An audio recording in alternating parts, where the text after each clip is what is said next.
I thought we obviously turned the ball over a few too many times in the first half, but 17 turnovers and didn't shoot the free throws real well to kind of compile some different things. And there was 4 or 5 occasions where we not only had 3-point plays, but a couple different where we had 5-point plays where we missed a 1-and-1. They came down and hit threes where we didn't box out on a free throw. They hit another 3. So a lot of inexperienced plays by some of our guys that were rectified at halftime. And I thought we gave it a yeoman's effort to try to come back and make the game interesting. And then at the end we scored, I guess it was 50 points in the last 5 minutes or so. So we're still a work in progress. There were some good signs by some different guys, and if you don't turn the ball over 17 times or 21 times for the game and go 17 for 29 from the free throw line, I think you have was it 17 for 29? Yes. Yeah. I think you at least have a chance to be in the ball game against a very good Rhode Island team. I guess the stats don't lie; they pretty much tell the story of the game.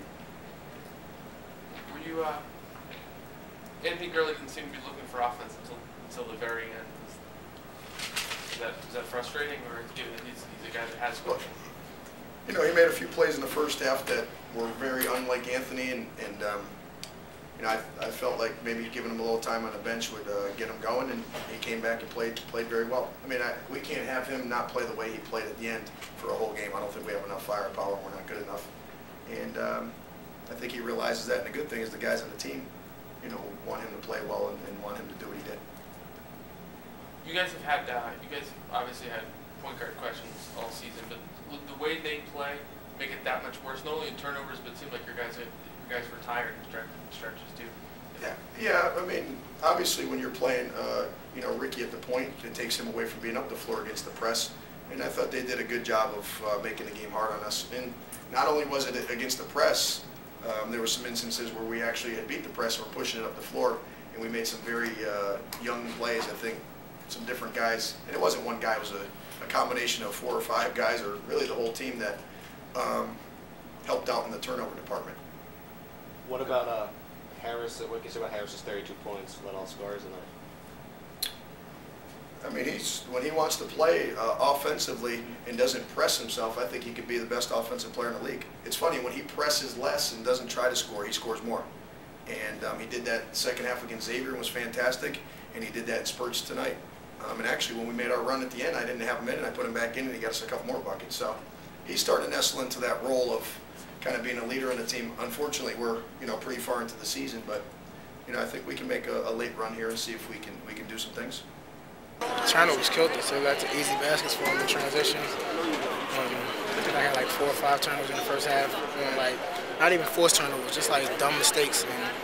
And that's something we can't have, especially with a team like this. We got to take care of the ball and value out each possession, so we can hopefully score points. If we can't score points off the ball, and we just gave them a lot of momentum in the first half, and they got out in the break and dunked and laid the ball up, just put their confidence up. You guys have just come off of 3 games with teams competing to go to the NCAA tournament. How much does you guys need to have that experience help you guys going forward now as you're playing?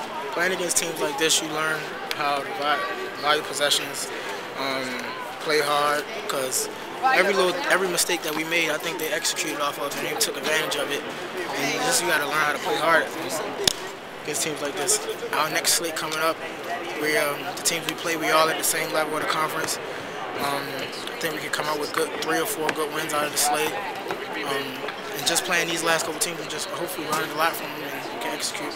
I mean, it was bad for us. I mean, it went from everybody, because I had a few turnovers, point guard, shooting guard, everybody. So we were just, instead of being patient, because Rhode Island, they weren't even putting no pressure on us. We were making the wrong pass, rushing things. And Rhode Island, they want to get the game up tempo from behind. They had long arm tips. So we were making the wrong passes, not being strong with the ball, and squaring up and holding it tough.